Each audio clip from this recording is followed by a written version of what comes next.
Hello and welcome here on Random Rotation. I hope you're all doing well. This is new and I'm going to open it right now.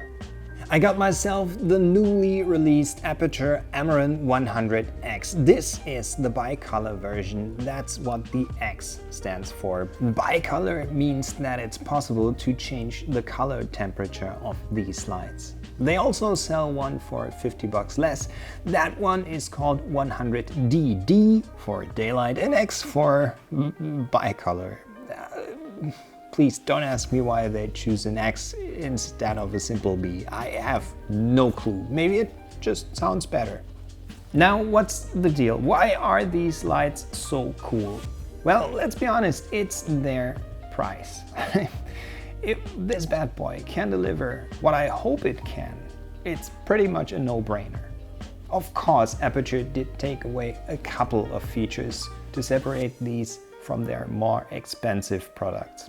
First thing you'll notice is that the 100X comes without a dedicated carrying bag. Inside this box, you'll only find the power supply, the reflector, and the light itself. That's it. No battery power, so you need to be near a power socket to use this thing. Personally, I'm okay with that. I still have my Boltzmann lights, for example, that I can use in case I absolutely need a battery-operated light.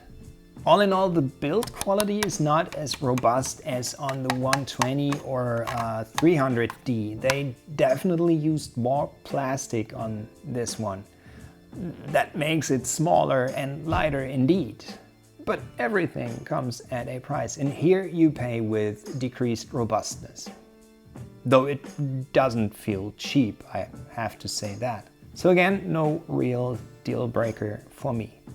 There's also a more powerful 200D or 200X available from Aputure, but I went with the 100X for two reasons. Reason number one, I ideally want all my lights to be bicolor. I just love that.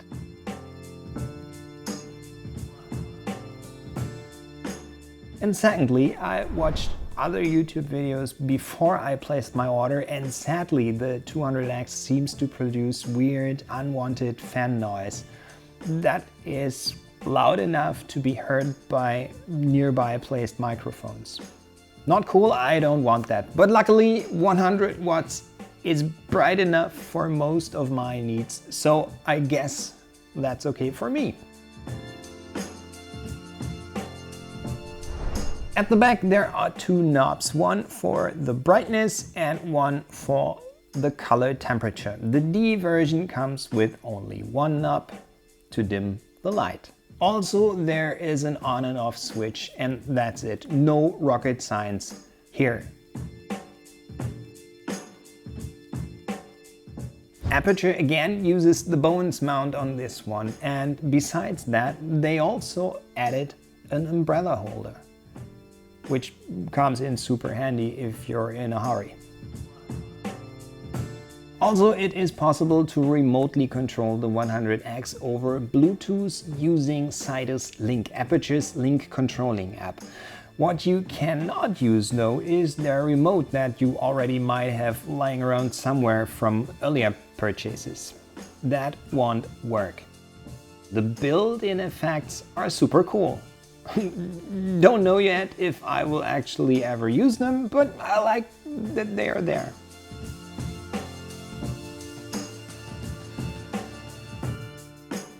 Most importantly, at least for me, the light quality of this thing is excellent. I have no complaints, and to be completely honest with you, that's what I expected. Aputure is well known for quality lights, and that's for a very, very good reason. These guys simply know their craft. And that's all I can say about the 100X. At the moment, I'm happy to own one now, and I can see myself using it a lot, both here in my studio and on actual jobs. So we are at the end of this video, but before I really end it, I want to tell you something real quick. I had this box flying around here for a little over a week now, I guess. And sure, I wanted to make a video about it, but it just did not feel right. And this is what happened. I placed my order. Yes, I did pay for it. This is not sponsored or anything. And while I was waiting for the delivery, I watched a few more videos about this exact light. The Gerald Undone one and the Caleb Pike one. Those are pretty good. Watch those videos if you want to know more. But with the result that I got the feeling that I couldn't really contribute anything new or interesting to this whole conversation. And when it finally arrived, that feeling got even stronger. Of course, this has nothing to do with the light itself. I expected it to be super good. No, that was more likely self-doubt, I guess. So I left the package unopened and did something completely different first. Which is only legitimate, right? I've already talked about this in this video up here. Anyway, I'm over it now, thankfully. But even if this has nothing to do with the actual video, I still thought it was worth mentioning. Sometimes you just have to give things time. We all go through this from time to time. I know. Okay, and that's it for today. I really hope you liked it, and if so, thanks a lot. If you have any more questions and/or suggestions, just leave me a comment down below. Stay healthy, stay motivated, and bye for now.